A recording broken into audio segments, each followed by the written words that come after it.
Last summer, 3 men and 3 women, 3 of them believers and 3 not so sure, volunteered to spend 4 weeks at an Islamic retreat in southern Spain. Welcome to Roselle. I'm not trying to be cheesy, but I do feel as if a drop of religion is actually touching the flower in my soul and it is blossoming. Courses on. It's a once-in-a-lifetime opportunity. I feel quite greedy. I just want to grab everything I can from it. I'm not sure what to make of all this, to be honest with you. I can't understand why somebody would sit silent for an hour. Why would you do that? Sort of hill. Leading the retreat is respected teacher and Muslim convert, Abdullah Trevathan. Let's take in here, yeah. I think people today are looking for the spiritual dimension to their lives, for a sense of meaning, a sense of purpose. The problem is they don't know how to achieve this, and that's really what we want to show them during this month. The aim is not to convert people, but if they come here with an open mind and they immerse themselves in what we're doing, then I believe it will be a life-changing experience.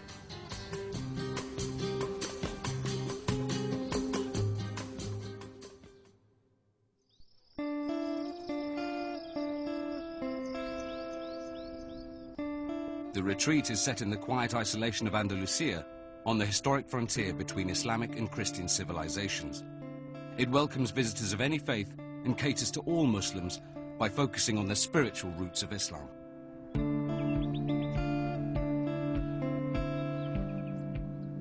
So far, it's been an intense experience for the 6 volunteers, and 10 days in, they're beginning to react against the concentrated routine of prayer and introspection.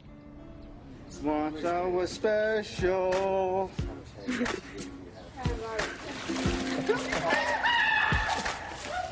You're kind of breaking all the rules of spirituality. Azim! Present! A shroom! He's left, so he's probably going to arrive in the UK around... What's the time in the UK now? Which one? It's hard letting go of the habits from the outside world, and each one of them has struggled in their own way. In a sense, coming to a place like this, there's nothing, and you're thrown back on yourself. So it's our task now to make sure that they focus in on the spiritual path.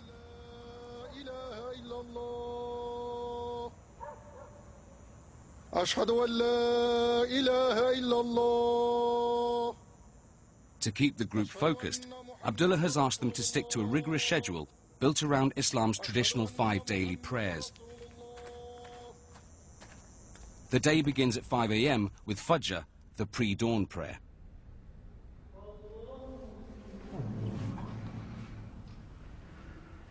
When he first arrived at the retreat, ad salesman Azim Ziai was reluctant to even enter the mosque.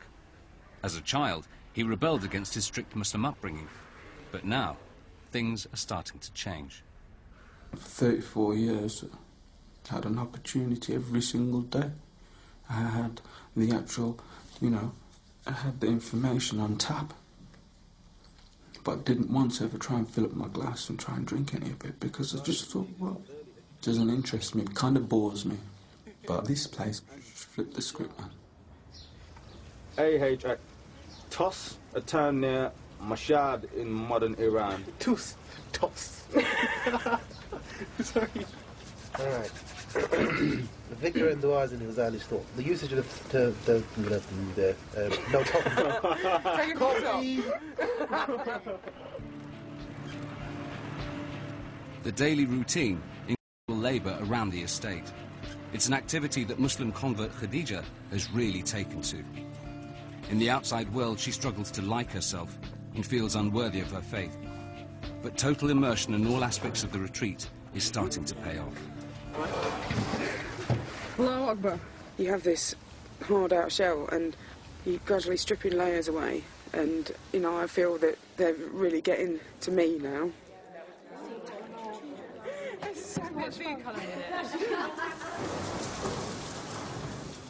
Abdullah has assembled a team of British Muslims to help on the retreat and teach the daily classes of religious instruction.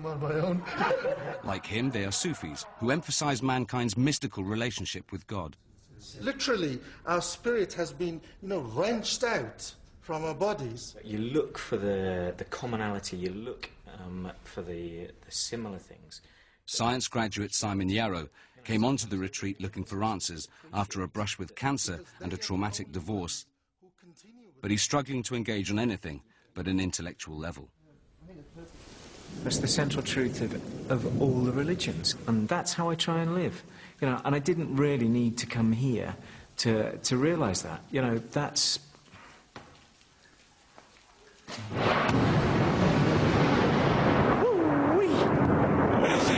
Okay, maybe I did, I'm sorry.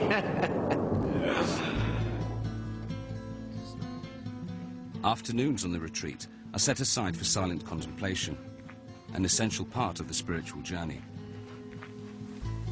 Despite exploring a variety of different beliefs and faiths, psychotherapist Pom Jenkins has never found what she's looking for. I think a lot's going on. I am really beginning to thinking about Islam. Sal, Sal, Lam, Wa, Lay, Kum. I don't think realistically I'm going to, in 4 weeks, I'm going to suddenly become a Muslim, but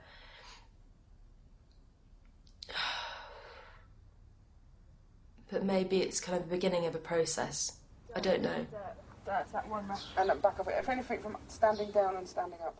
It's definitely an interesting, really interesting time. But not everyone has responded so positively. Law graduate Aisha Alvi finds much to disapprove of. One of her main concerns being the daily sessions of dhikr, or remembrance of God. In the classical Sufi tradition, dhikr involves chanting the names of Allah or sections from the Quran as a way of accessing the divine.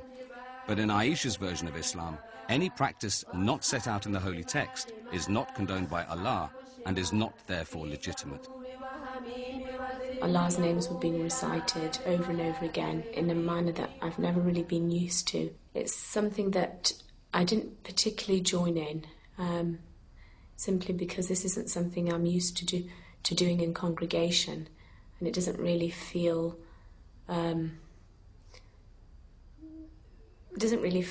right or sit with me very well. Aisha is indicative of a particular type of Islam, which is at some odds with the classical traditional position. In my view, it's a superficial, prescriptive, dry, formulaic interpretation of Islam. 23-year-old Madassa Ahmed has also resisted life at the retreat, but not for religious reasons. He's struggling to disengage from his numerous business interests back home. Just to let you know, I ain't slept again. Because of him over the road. It's just that it's difficult. He was on the phone till about 2. Abdullah dispatches Iqbal, one of the retreat's teachers, to intervene. Using the phone till 2 o'clock is unacceptable. There's no other way left for me, so if you could give me your phone. Thank you. Is this the only one? No. I need all of them. You know, this whole thing about cutting off, I'm not sure about that, because I think I can just as much engage here and engage in my other things with no problem. I think I can handle both. I don't see the need to cut off completely. Something to think about.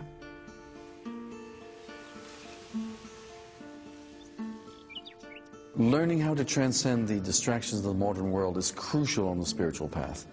I'm talking here about iPods and mobile phones and all the other things that we have to entertain and occupy our attention away from what's going on at a deeper level. To achieve a complete state of inner peace is a lifetime struggle. But I'd like the group to get a taste of something of it by introducing them to the concept of presence, of being totally present in the moment.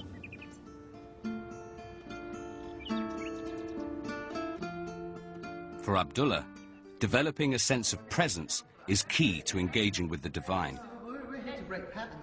Presence is the quality of total consciousness in being here now. It's a higher awareness. One of the big things about presence is getting to know yourself. Your faults, your patterns, your good points, and then ultimately your essential nature. As the Prophet said, he who knows himself knows his Lord. But then to do all this, to have that sort of presence and to have that God consciousness, to an extent, we have to truly understand Allah. And maybe, in a way, we haven't really kind of done that. We have to understand ourselves to understand Allah. He who knows himself knows his Lord. But then... You can't do it the other way around, really. But don't we have to know Allah as well to know ourselves? It's both. With her legal training and literal interpretation of Islam, Aisha resists Abdullah's more flexible approach and tackles him on every point. If we truly kind of understand those, then it does give you a kind of hope. You can intellectualise it as much as you like, but until you actually feel something happening, then you won't put those into perspective. Yeah. Well, let's put it this way. We have a general theory, but it's, rather than it being up here, it's having it in here. As we go through life, every moment presents itself before us as an open space. Tabula rasa, an open space. If you're clunking all the past stuff, clunking it into that space, then you're not really being present. You're not really being in the moment. And I'm trying to get Aisha to see that it's a little confrontational, it's a little difficult. I'm not sure, to be honest, if she's going to be able to see through. I'm praying that she does. To achieve this state of spiritual presence, Abdullah expects a physical presence in the mosque for all 5 daily prayers, plus the dhikr and evening wadhifa. So far, turnout has been erratic, with only Simon, an agnostic, making it every time. Abdullah wants the group to make a personal commitment to attending each prayer and dhikr. All agree to commit, except Aisha, who is particularly reluctant to join in the early morning dhikr. I mean, the only thing for me is, personally, I like to do my own, if I'm sitting there, because just for me, the chanting doesn't really help me particularly. Okay. So I bring my own book, but because of the chanting, I find that kind of distracting, so I can't concentrate on what I'm doing. All right, are you willing to commit to the other things? Yeah. Okay. All 5 prayers? And the wadhifa in the evening? Yeah? Yeah. Okay. During break, Mudassir seizes the chance to lodge an appeal against the confiscation of his mobile phones. Your use of the mobile phones was beginning to impinge on other people. Now that flaunts the values that we're trying to kind of get across to you in the face. I want to keep what I've got here on the outside world.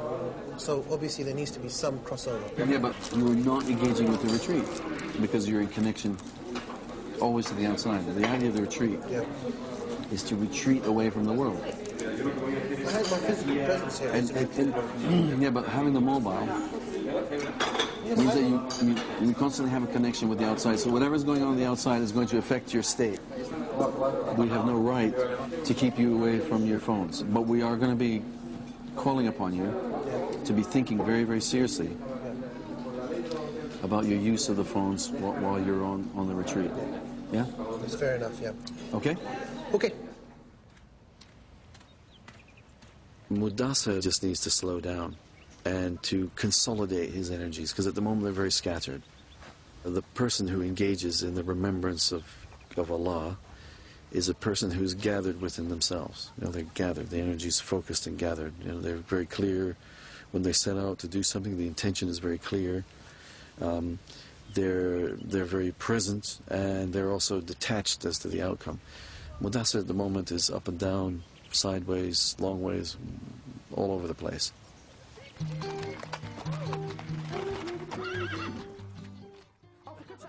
The rest of the morning sees the group engaged in manual labour around the estate. Through working, Abdullah believes the group can develop a sense of humility and a generosity of spirit in relation to others. Rise above the horse poo. Yes, rise above it. No, I'll take it. I'll take it. I'm going to take it. This is a challenge. This is my humbling experience. No, mate, there's lots of wind today. Just get down.